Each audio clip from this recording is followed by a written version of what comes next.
22 ధర్మశాస్త్రాలు ఉన్నాయండి, మీరు నమ్ముతారు లేదు. నేను 6 సంవత్సరాలు పరిశోధన చేసి చెప్పాను.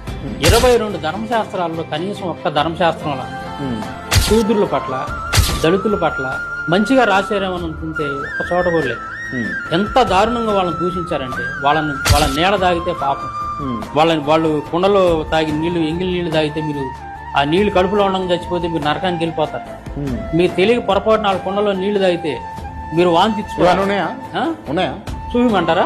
అడుగుతున్నా, ఉన్నాయా? అన్ని చదివితే బాగుంటుంది. ఇది గీతా ప్రెస్ వాళ్ళది మహాభారతం అనుశాసనిక పర్వం 135వ అధ్యాయం 5, 6 శ్లోకాలు ఏముందో చూడండి ఒకసారి. శూద్ర ఇంట భుజించువాడు సమస్త పృథ్వీ మలాన్ని, మనుష్యుల మలాన్ని త్రాగినట్లే తిన్నట్లే. భూమి మీద ఉన్నటువంటి సమస్త మలాన్ని, మనుషుల మలాన్ని కూడా తిన్నట్టే త్రాగినట్టే. శూద్రుడు చదువు చెప్పకూడదు. ఈ మాట కూడా దగ్గరే ఉండి కృష్ణుడు చెప్పేస్తాడు. కృష్ణుడు ఇది తప్పు అని చెప్పడం. ఎందుకు అలా చెబుతావు, శూద్రుడు ఎందుకు చదువుకోకూడదు అనే మాట అన్నాడు. శూద్రుడు ఇంట్లో అన్నం తినగొట్టే పెంట తిన్నట్టు అని అంటావు, తప్పు కదా అని చెప్పి అన్నట్టు ఖండించడు. కృష్ణుడు దగ్గర నుండి చెప్పేస్తాడు చక్కగా.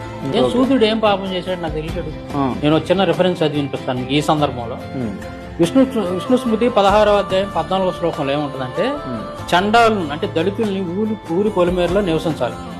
పీనుగులు అంటే శవాల మీద ఉన్నటువంటి వస్త్రాలే వీరు ధరించాలి, మంచి వస్త్రాలు ధరించాలి.